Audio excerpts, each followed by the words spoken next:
try to get through this. It's a very difficult time for the Chicago Police Department. We're heartbroken. Unfortunately, we're delivering the very tragic news that one of our on-duty Chicago police officer has been fatally shot this evening. Officers were responding to a domestic-related call of a person with a gun in the 5200 block of South Spalding in the 8th District at approximately 4:43 p.m. The call stated that an offender was chasing a female down the street with a gun. Two officer cars responded. One of the cars knocked on the door while the other car became engaged with the offender, who escaped and began running from officers armed with a gun. The officers began pursuing this offender. At close range, shots were exchanged between the offender and our officer, who is now deceased. The offender was struck, but he is still alive. He was struck in the head in a critical condition. Our officer, who is deceased, was shot multiple times. And as you know, here at Sinai Hospital, where he succumbed to his injuries. I ask that this city cover this officer's family. This is a family of public servants, and as you can imagine, they are taking this tragedy very, very hard. This young officer, who had right at 5 years on this department, had a bright future ahead of him. And this is something that no family should have to face.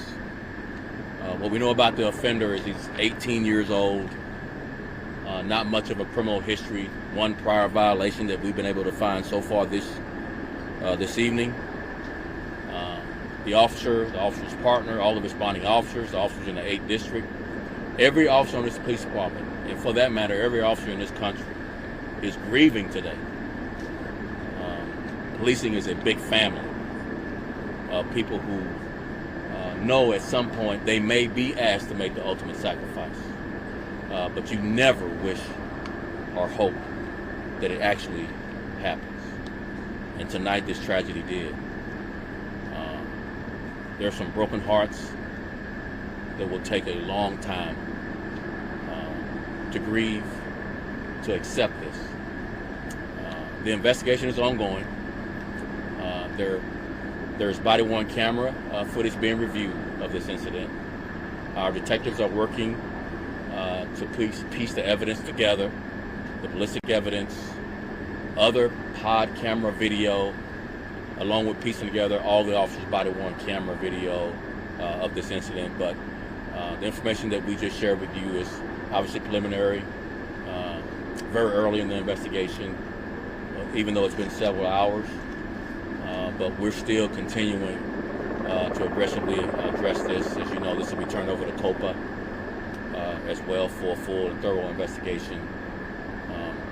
We'll take a few questions, but the mayor would like to have comments as well, and then we'll come back for only on-topic questions. Thank you, Mayor. Well, as you heard from the superintendent, tragedy has befallen the Chicago Police Department and really our city. Our hearts go out to this young officer's family, and I echo what the superintendent said. We need to lift them up in our prayers and wrap our arms around them as they go through this journey of grief and loss. I want to remind people that every single day, on every shift, officers run to danger for our safety. If you see an officer tonight or the next day or the day after that, thank them for their service. They need our thanks. They need our support, and they need to know that everyone in our city has their backs. I also want to say to the officers who are grieving tonight, please avail yourself of the EAP services and peer support that are there. We want to make sure that anyone who needs some extra support in this difficult time takes advantage of the resources that are there. But this is a terrible tragedy for our city, and we are mourning along with the officer's family. Thank you, Mayor. We're going to kick it off with Natalie at NBC. One question for a reporter. We'll go down the line. Natalie, go ahead. Thank you.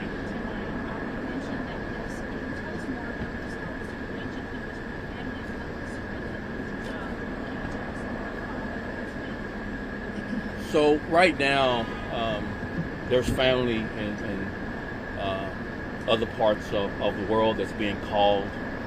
We're helping this family contact all the family members. There's family members in Colombia and other places in the world that we're trying to facilitate getting here as soon as possible. We're really deferring to the family with limiting the information that goes out. As you know, we haven't given the name. And we would just ask all of you, please respect this family. Let them notify who they need to notify in the family and not hear it on the news that their loved one has passed. So that's why we take the time we do, and we don't want you standing out here waiting for us to talk about this. We're listening and paying attention to what the family wants first. So we'll have more about this officer later, but we're going to go at the family's pace and their comfort level with sharing more about this officer. Liz, ABC. Superintendent, can you clarify again what led up to this incident, and was the officer shot? Was he part of the first barrel response? Yeah, so again, as we know now, again, preliminary, there were two officer cars. The first of the cars that responded knocked on the front door. The officer who's deceased was part of the second two-officer car that responded. What was the call? Domestic? It was a domestic related call where a woman called saying that she was being chased by a man with a gun. And that's what the officers were responding So to. is anything about the partner of this officer? We'll hold off on that as well. Jermon, CBS. Superintendent Brown, you Yes. talked about the officer being in close range when the shots were fired. Is there anything at this point in your investigation that shows really that the call was because someone had a gun? Did the officers, the second ones that were in that pursuit, did they see the gun? Were they aware that there was a call for a suspect with a gun? And when they were that close, were their guns drawn at that moment? So this speaks to the mayor's comments about officers run toward danger to protect all of us. They do it willingly. They're willing to make the ultimate sacrifice. They hope that they never are asked to give their life, but they're willing to do it. So yes, this second car with the officer who responded, who is deceased, they all knew it was an officer with a gun call. And they were there, an offender with a gun call. And they were there to protect this victim. And they were willing to put their lives on the line to protect this victim. So they're there. They know that this is the offender with the gun. And unfortunately, as they identify him, he turns and immediately, without warning or notice, shoots at the officer. And the officer does return fire, and he does strike the offender. And again, the offender's in critical condition. WGN, Jen. We were hearing a female officer was injured. No, it's inaccurate. Inaccurate. Anyone else injured? No, inaccurate. No. It's a male officer. The officer is deceased. Superintendent, can you talk about misinformation about that and how that impacts? Yeah, unfortunately, there are many people who want to be first to tell you the news, and likely inaccurately, and unfortunately, without any concern for the families.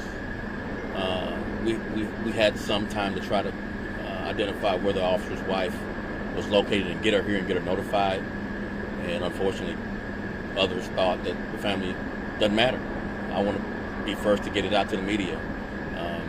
We'll let them have to figure out how to live with that.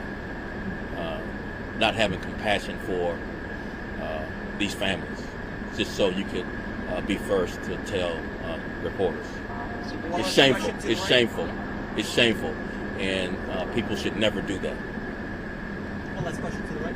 Did any other responding officer use their weapon during the... No, they did not. It happened so fast that the other officers heard shots, and at that point, we're trying to get render aid and get help for this officer for a chance to survive. Do we know if the officer actually was able to help himself? We don't know any of that detail yet. Thank you all so That's a very wrap, much. everyone. Thank you very much. Thank Have you a great so night. much.